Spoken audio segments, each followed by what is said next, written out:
WordPress নিয়ে কাজ করতে গেলে প্রথমত আমাদের ওয়ার্ডপ্রেসটাকে ইনস্টল করতে হবে। ওয়ার্ডপ্রেস ইনস্টল করার জন্য আমাদের কাছে দুটো অপশন আছে, একটা হচ্ছে ম্যানুয়াল ইনস্টলেশন, একটা হচ্ছে অটোমেটেড ইনস্টলেশন।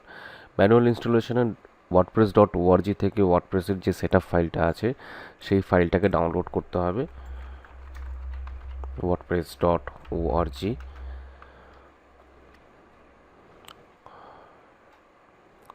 এখান থেকে ডাউনলোড যে সেকশনটা আছে সেই সেকশনে এসে ওয়ার্ডপ্রেসকে ডাউনলোড করতে হবে এবং ডাউনলোড করে সার্ভার ইনস্টল করতে হবে। এছাড়া আরেকটা কিভাবে করা যায়, আমরা যখনই কোনো সার্ভারকে বাই করি, শেয়ার সার্ভার হোক বা ভিপিএস হোক হোয়াটএভার, তখনই তার মধ্যে একটা আমাদেরকে সফটওয়্যার দেয়। সেই সফটওয়্যারটার নাম হচ্ছে গিয়ে cPanel। cPanel একটা সফটওয়্যার, যে সফটওয়্যারের সাহায্যে আমরা আমাদের কেনা সার্ভারকে কন্ট্রোল করতে পারি। তো আমার কাছে অরিজিনাল বা অথেন্টিক cPanel নেই, অ্যাজ বিকজ অফ আমি কোনো সার্ভার কিনিনি এখন অবধি। এটা একটা সার্ভিস যেটার নাম হচ্ছে কি ইনফিনিটি ফ্রি। ইনফিনিটি ফ্রিতে যে কোনো ক্যান্ডিডেট নিজের অ্যাকাউন্ট ক্রিয়েট করতে পারে এবং এখান থেকে ফ্রিতে সার্ভার নিতে পারে। সার্ভার কিনতে গেলে সাধারণত ব্লু হোস্ট, এছাড়া কোডাইডি, এছাড়া হোস্টিঙ্গার,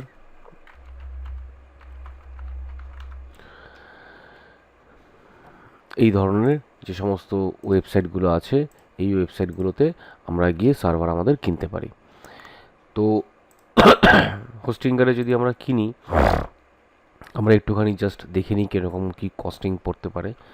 আমরা যদি প্র্যাকটিসের জন্যও কিনি, সেই জন্য আমরা এখানে সার্ভারের দু ধরনের টাইপ হয়। একটা হচ্ছে কি হোস্টিংয়ের মধ্যে যদি আমরা আসি, সেটা হচ্ছে ওয়েব হোস্টিং এবং ওয়ার্ডপ্রেস হোস্টিং।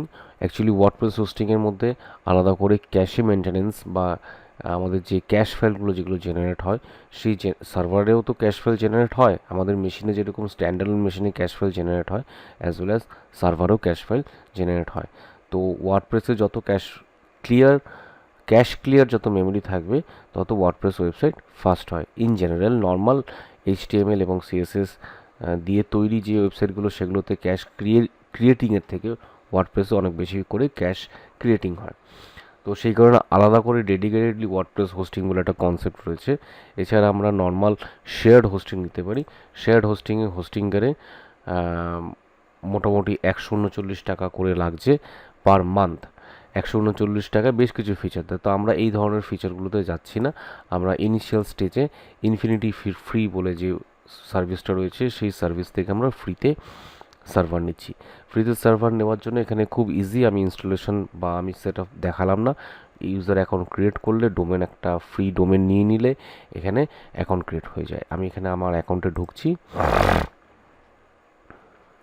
আমি অ্যাকাউন্টে ঢুকলে আমি এখান থেকে দেখতে পাবো হচ্ছে গিয়ে আমার সমস্ত ইউজার নেম পাসওয়ার্ড, কবে ক্রিয়েট করা হয়েছিল এবং কি ডোমেনের সাথে এটা অ্যাটাচ রয়েছে, ইত্যাদি ইত্যাদি। আমার যে ডোমেনটার সাথে অ্যাটাচ হয়েছে সেটা হচ্ছে wordpress-plugin.great কী বলে এটাকে -site.net। এই একটা ডোমেন কিনেছি আমি। অ্যাকচুয়ালি কিনিনি, এটাকে বলা হচ্ছে কি ফ্রি ডোমেন। এই ডোমেনটাও আমার কাছে ফ্রি এবং সেটাকে আমি অ্যাড করেছি আমার এই ইসের সাথে, ইনফিনিটি ফ্রি এর সাথে। তো এবার আমি সোজা চলে যাব হচ্ছে কি যে সফটওয়্যারটার নাম বলেছিলাম, সেই সফটওয়্যারটা সেটা হচ্ছে কি কন্ট্রোল প্যানেলটাকে আমরা শর্টে বলি হচ্ছে কি cPanel। এবার cPanel-এ যাওয়ার পর cPanel-কে দেখতে কীরকম হয়। cPanel বেশি কিছু না। cPanel-কে খুব ইজিভাবে ইজিভাবে যদি মনে রাখি, সেটা হচ্ছে গিয়ে একটা সফটওয়্যার, যে সফটওয়্যারটা আমাদের শেয়ার সার্ভারকে আমরা কন্ট্রোল করতে পারি। শেয়ার সার্ভার কারা ইউজ করে? শেয়ার সার্ভার যারা হচ্ছে ছোটো ছোটো বিজনেস ওনার হয় বা ব্লগার হয়, তারা সাধারণত শেয়ার সার্ভার ইউজ করে। কেন? ভিপিএসের কস্টিং অনেক বেশি এবং ভিপিএসে যা কিছু ক্রিয়েশন, আপডেটেশন, অল্টারেশন যা কিছু হয়, সব কিছু কমান্ড লাইন কন্ট্রোল দিয়ে হয়ে থাকে এবং ভিপিএস সার্ভার অনেক বেশি ডেডিকেটেড হয় এবং অনেক বেশি রিসোর্সফুল হয়। ওয়্যারএজ শেয়ার্ড সার্ভার রিসোর্স কম থাকে এবং সেটা অনেক লোক ইউজ করতে পারে। তো সেই কারণে শেয়ার সার্ভারই ছোটো ছোটো স্মল ইন্ডাস্ট্রি বা ছোটো ছোটো যে সমস্ত স্মল স্কেল বিজনেস আছে বা ব্লগার্স আছে, তারা সাধারণত শেয়ার্ড সার্ভার ইউজ করে থাকে। এবারে আমি যখন সি প্যানেলটাকে যে কোনো সার্ভারের হোস্টিংকার হোক বা গোড্যাডি হোক বা ডোমেন রাজা হোক বা হোয়াট এভার যে কোনো সার্ভারের সি প্যানেল সফটওয়্যার দেখতে একই রকম এবং এরা একই ধরনের কাজ করে। সি প্যানেল নিয়ে যে সমস্ত ক্লাস বা সি প্যানেল নিয়ে যে সমস্ত টপিক আলোচনা করার দরকার সেগুলো আমরা আগামী দিনে যে সমস্ত ক্লাসগুলো নেব সেই ক্লাসগুলোতে আমরা ওগুলো কভার আপ করব। আপাতত আমরা ওয়ার্ডপ্রেসে কী করে কনফিগার করতে হয় সেটা আমরা দেখে নিচ্ছি। সি প্যানেলে ঢোকার পর আমরা সি প্যানেলে দেখতে পাবো যে এখানে অনেকগুলো সেগমেন্ট রয়েছে।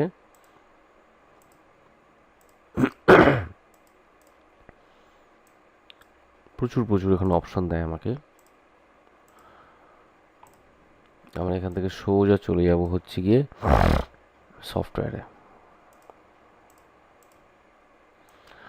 সফটওয়্যারে গিয়ে এখানে একটা আছে সফট লোকাস অ্যাপ ইনস্টলার। এরকম অ্যাপ ইনস্টলার রিয়েল লাইফ যে সমস্ত সার্ভারগুলো আছে সেখানেও অ্যাভেলেবেল আছে। আমরা সফট লোকাস অ্যাপ ইনস্টলারে চলে গেলাম।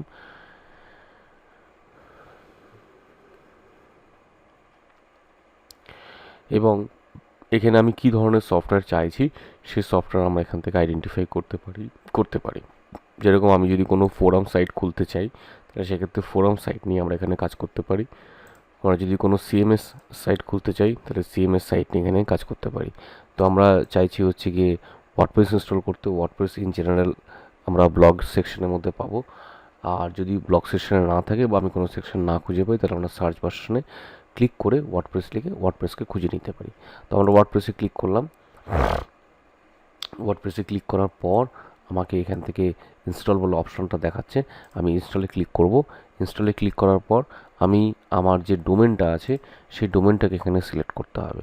এখানে একটা কথা আমি বলে রাখি, যেরকম আমার HTTPS করা নেই, আমার নন সিকিউর একটা ডোমেন। আমরা ফ্রিতে ক্লাস করছি, ফ্রিতে SSL আমার এখন লাগবে না, ঠিক আছে? তাই জন্য আমরা HTTPতেই আমরা আমাদের ডোমেনটাকে আইডেন্টিফাই করে এখানে আমরা কিছুই জাস্ট করব না। আমরা জাস্ট শুধুমাত্র সাইট নেমটাকে চেঞ্জ করব যদি মনে করি তবে, আদারওয়াইজ আমরা পরবর্তীকালেও সাইট নেম চেঞ্জ করতে পারি। আমরা শুধু অ্যাডমিন ইউজারটাকে মনে রাখবো। এছাড়া তার সাথে অ্যাডমিনের সাথে যে পাসওয়ার্ডটা আছে সেই পাসওয়ার্ডটাও মনে রাখবো। এইটুকু অংশ চেঞ্জ করে বাদবাকি আর কোনো অংশ চেঞ্জ করতে হবে না। চেঞ্জ না করে আমরা কুইক ইনস্টলে ক্লিক করে দেবো। এটুকুই আমার কাজ হবে এবং এটুকু হয়ে যাওয়ার পর just within a few second WordPress আমাদের সার্ভারে ইনস্টল হয়ে যাবে। এবং ইনস্টল হয়ে যাওয়ার পর আমার যে মানে ইসেটা দেবে, লিঙ্কটা দেবে, সেটা হচ্ছে গিয়ে আমাদের যে ওয়েবসাইটটা আছে সেই ওয়েবসাইটটার লিঙ্কটা আমরা খুলি। আমার ওয়েবসাইটটার লিঙ্কটা, আচ্ছা, আমার ওয়ার্ডপ্রেসের ডোমেন আইডিটা হচ্ছে গিয়ে wordpress-plugin.great কী বলে এটাকে -site.net।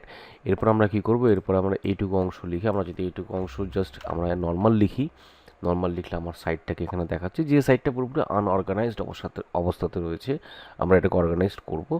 আমরা কি করব, এটার পরে একটা /wp-admin লিখে আমরা এন্টার করব। এন্টার করলে কি হবে, আমার ওয়ার্ডপ্রেসে লগ ইন করছি আমরা। তাহলে এতক্ষণ ধরে আমরা সি প্যানেলে লগ ইন করেছিলাম, এবার আমরা ওয়ার্ডপ্রেসে লগ ইন করলাম। ওয়ার্ডপ্রেস সাইটকে যদি আমাদের মডিফাই করতে হয় বা থিম স্টাইল চেঞ্জ করতে হয়, হোয়াট এভার, আমরা যখনই কোনো কিছু চেঞ্জ করি তাহলে সেক্ষেত্রে আমাকে ওয়ার্ডপ্রেসের ভেতরে লগ ইন করতে হয়। ওয়ার্ডপ্রেসের ভেতরে লগ ইন করার জন্য আমাকে কী করতে হবে, সাইটের ইউআরএল লিখতে হবে, লিখে স্ল্যাশ দিতে হবে, স্ল্যাশ দিয়ে WP-admin লিখতে হবে, WP-admin লিখে এন্টার প্রেস করলে আমার কাছে এখানে ইউজার নেম পাসওয়ার্ড দেওয়ার জায়গা আসবে। এই হচ্ছে আমাদের ওয়ার্ডপ্রেস। ওয়ার্ডপ্রেসকে খুব টাফ ভাবার কোনো প্রয়োজন নেই। ওয়ার্ডপ্রেস একটা খুব easy software, it's like a software. এখানে প্রচুর অপশন আছে। এই অপশনগুলোকে আমরা এডিট করে আমরা থিম জেনারেট করব বা যে থিমটা অলরেডি রয়েছে সেই থিমটাকে আমরা এডিট করব, ঠিক আছে? তো নেক্সট ভিডিওতে আমরা যেটা দেখব সেটা হচ্ছে কী করে আমাদের বেসিক যে সমস্ত সেটিংস আছে সেই সেটিংসগুলো আমরা এডিট করব, ঠিক আছে?